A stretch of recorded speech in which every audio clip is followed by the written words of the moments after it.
At the end of the last episode, Yori begs Seisha to pretend to agree to marry him, only to be interrupted by his younger sister Shiori, who pointed out that both Yori and Seisha were fully clothed while Shizani Taisus on the bed. In other words, Shirochasu.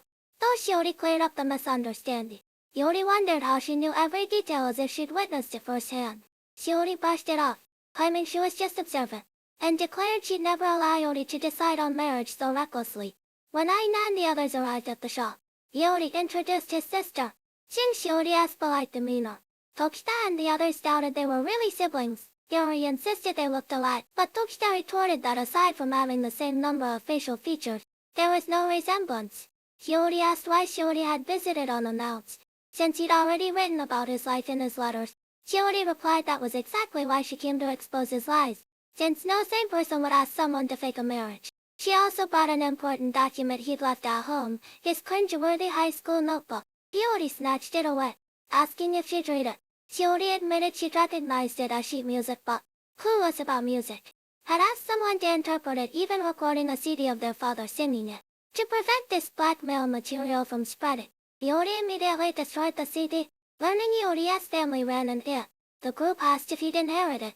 When he said no, Noah was surprised. Running it in was too much for an idiot like him. Shiori grabbed his hand, urging him not to give up. Even idiots can improve if they try.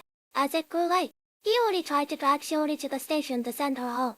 Seisha didn't understand his hurry, but had decided if Kohei saw Shiori, disaster would strike. Speak of the devil, Kohei, jealous of Shiori having such a cute sister, threatened to send Shiori to the afterlife unless Shiori called him Big Brother.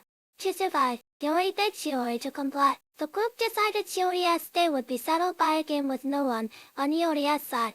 To even the odds, he threatened Kohei that if he didn't help him, he would speak ill of him to Shiori.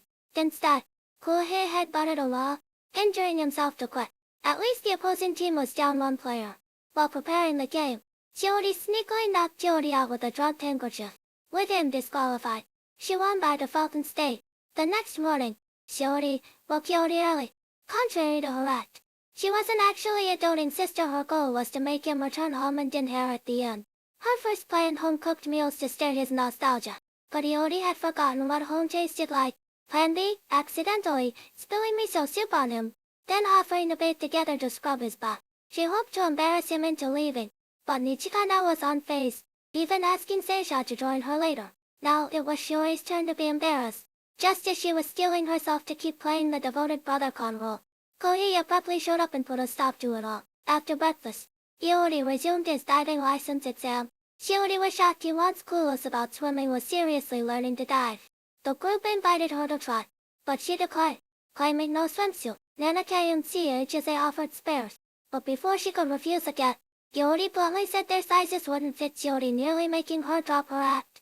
After more refusals, the group gave up. Watching Yori's joy underwater, Shiori grew curious. During the break, she asked to try.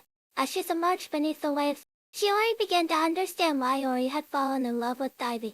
Enveloped by the all-embracing ocean, it felt as if she could momentarily cast aside her worries and immerse herself completely in the breathtaking sea stop before her. After much effort, Yori finally passed his diving certification exam. That evening, back at their lodging, he suddenly asked Shiori if there was something she still wanted to tell him after all. She always kept so many things bottled up inside, like how she never mentioned not wanting to inherit the family, and despite clearly feeling that way, Shiori was startled that Iori could read her thoughts so well. Isn't that completely normal? Iori said with a shrug. I am your brother, no matter what. His words touched her more than she expected.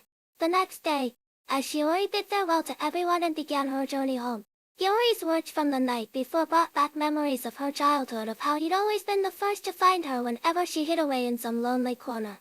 Upset, flipping through the photos they'd taken while diving together, Shiori realized with some surprise that maybe she didn't dislike her brother as much as she thought.